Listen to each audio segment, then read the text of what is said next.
ang puno ng papaya. Mapapansin po ninyo na ang kanyang mga dahon ay nalalanta na, mababa na. Kumbaga po sa manok, ang kanyang mga pakpak ay lugaygay na, parang tinamaan ng peste. Iyan pong puno ng papaya ay may pagkakaktus. Ayaw po niya na matubig ang kanyang kinatataniman. Nangyari po yan dahil sa panayang pagpatak ng ulan. Lahat po ng bagay na sobra ay hindi maganda. Nasobrahan po ng tubig ang punong papaya. Kaya iyan po ang naging ayos niya o kalagayan.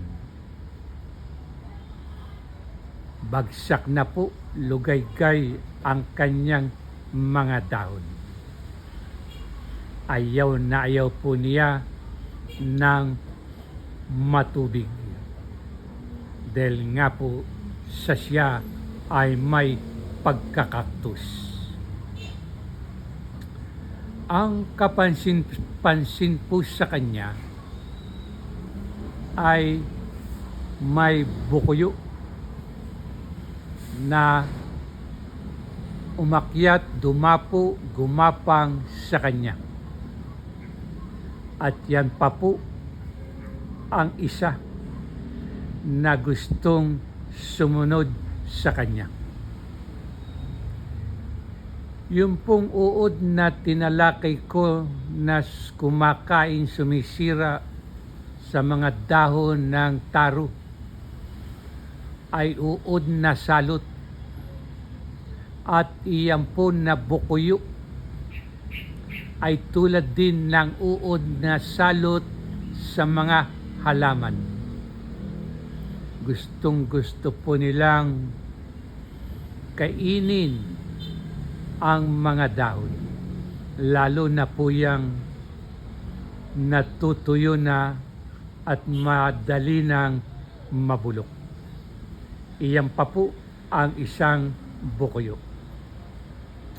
At yan po ang hindi magandang katangian ng bukuyo.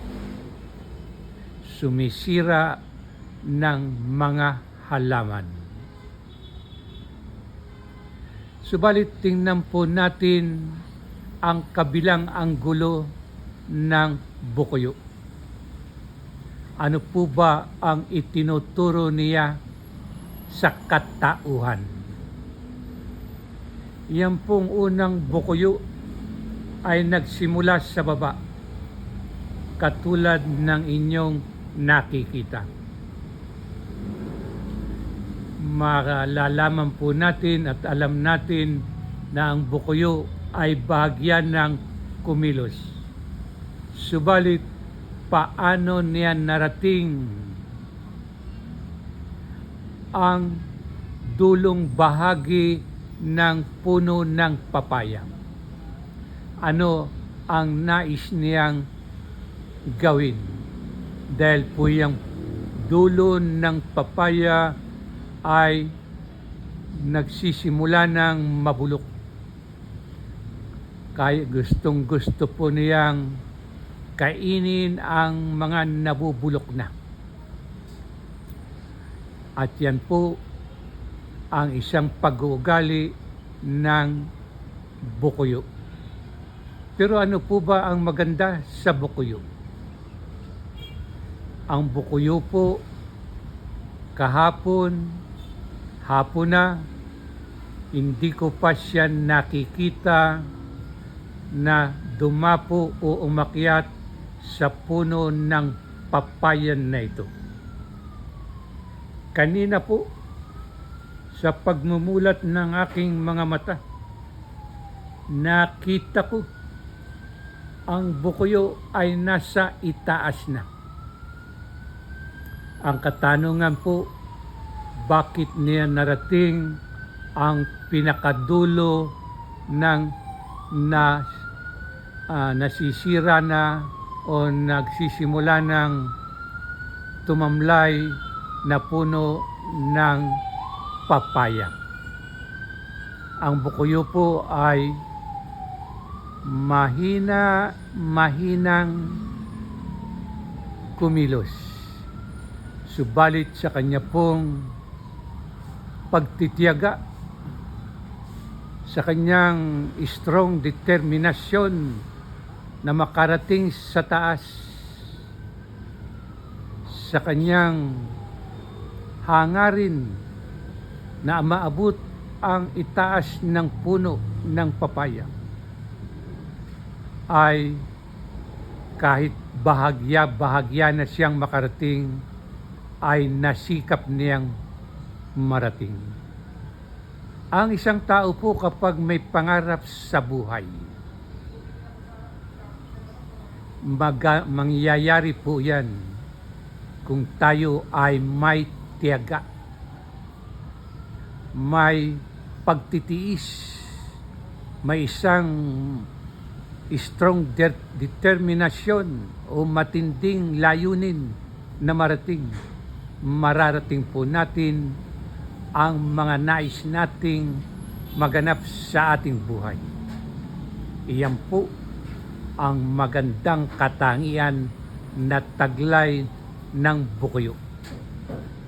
Bagamat mahirap na marating niya ang pinakadulo ng nabubulok ng puno ng papaya, ay sinikap niyang makarating upang matikman niya ang unti-unti nang nalulusaw na dulo ng papaya.